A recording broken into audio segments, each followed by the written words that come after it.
নমস্কার, কেমন আছেন সবাই? চলে এসেছি একটি নতুন ভিডিও নিয়ে। আশা করছি আপনারা সবাই অনেক ভালো আছেন।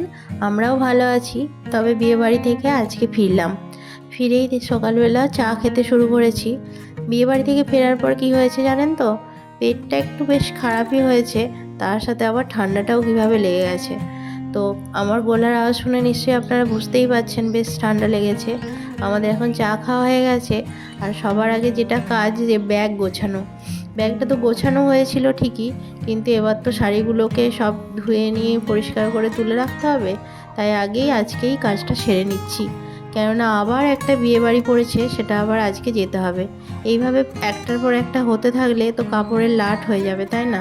সেজন্য অল্প অল্প করে গুছিয়ে নিচ্ছি একবারে। এদিকে কাপড়গুলো ছাদে মিলে দিয়ে চলে এসেছি, আর এসে আমি রান্না চাপিয়েছি। যেহেতু সবাই মোটামুটি বিয়েবাড়ি থেকে আসার পর খুব একটা সুস্থ নয়, সেই জন্য আজকে আর বেশি কিছু রান্না করছি না। তার উপরে আবার রাত্রে বিয়েবাড়িও আছে।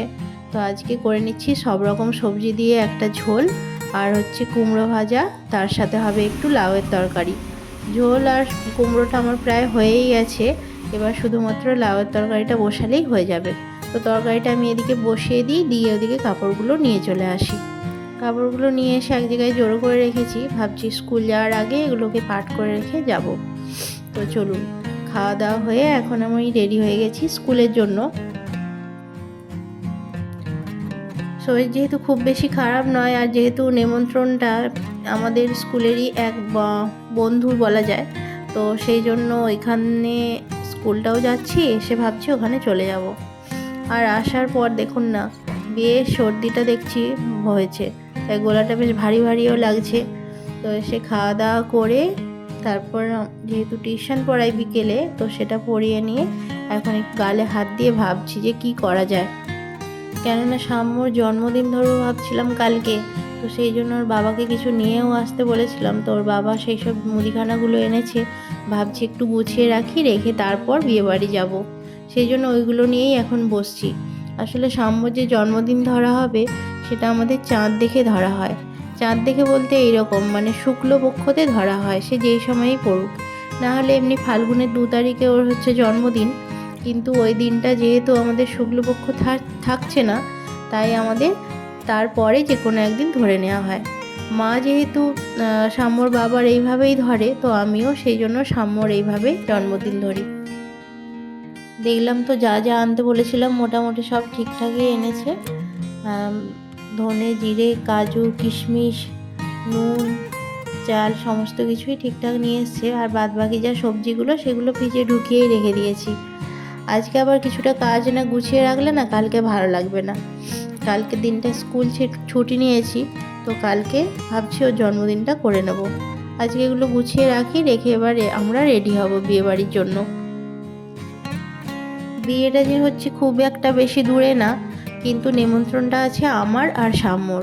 যেহেতু আমার স্কুলের এক বান্ধবীর আর স্কুলের তরফে নেমন্তন্ন, সেই জন্য আর সাম্যর বাবাকে নেমন্তন্ন করেনি। আর করলেও হয়তো যেতে পারতো না, কারণ এই দিকে ওর আরেকটু ব্যস্ততা ছিল। তো চলুন, এখন আমি বিয়েবাড়ির জন্য রেডি হয়ে গেছি। আমাকে কেমন লাগছে বলুন তো? যা লাগছে লাগুক। তো এখন টোটো চলে এসছে, এবার আমরা রেডি হয়ে বেরিয়ে যাব। আপনাদের সাথে কথা বলতে বলতে এখন আমি বিয়ে বাড়ির দোরগোড়ায় পৌঁছে গেছি।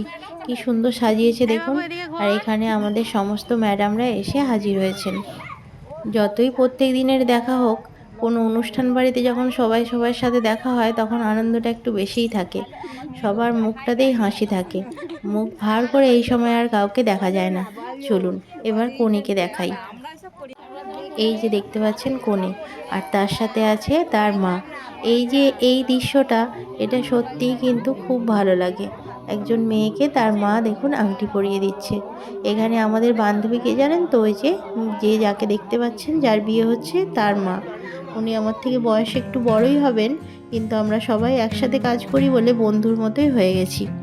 আর এখানে দেখলাম পৌলমী বেশ পোজ দিয়ে ছবি তুলছে, তো আমিও সেই সুযোগে একটু ভিডিও করে নিয়েছি। কি সুন্দর লাগছে দেখুন পৌলমীকে লাল বেনারসিটা পরে। কিছু জন থাকে জানেন তো, যাদেরকে অল্প মেকআপেই খুব সুন্দর লাগে। তো পৌলমীও সেরকম একটি মেয়ে, যাকে খুব অল্প সাজেই কিন্তু সুন্দর লাগছে। যদিও বিয়ের দিনটা সবাই স্পেশালভাবেই সাজতে চায়, কিন্তু ওকে সত্যিই অসাধারণ লাগছে। আমার তো মাঝে মাঝে মনে হচ্ছে যে ভিডিওতে যেভাবে ওকে দেখতে পাচ্ছি তার থেকে এমনি নর্মালভাবে ওকে আরও সুন্দর লাগে দেখতে। আর এদিকে সাম্য দেখুন না, আমাদের সাথে ভিডিও তুলবে বলে তো ও চলে গেছে ওখানে, কিন্তু স্থির হয়ে দাঁড়ানোর তো নয়, তাই ওখান থেকে চলে এসছে। আমরা এখন সবাই মিলে এখানে স্টলে চলে এসেছি খাওয়া দাওয়া করতে। তো এখন আমি পকোড়া খাচ্ছি, দারুণ খেতে হয়েছে কিন্তু পকোড়াটা ভীষণ সুন্দর। পেটটা যতই খারাপ থাকুক পকোড়া ছাড়া যায় না, তাই না?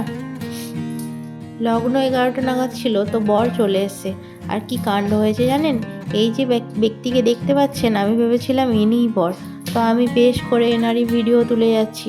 কিছুক্ষণ পরে দেখলাম যে না, উনি তো বর নয়, পাশে যিনি আছেন তিনি বর। আসলে এমনভাবে কোণ করে বসে আছে যে আমি প্রথমে বুঝতেই পারিনি। তো এবার আমাদের বাড়ি ফেরার পালা, অনেকটা রাত্রিও হয়ে গেছে। আর আমি আপনাদের সাথে কথা বলতে বলতে বাড়িও চলে এসেছি। আর এসেই সাম্য এখানে খেলতে শুরু করেছে। এবার আমিও চেঞ্জ করে নেব। তো আজকের ব্লগটি আমি এখানেই শেষ করছি। আবার দেখা হবে পরের একটি ব্লগে। নমস্কার।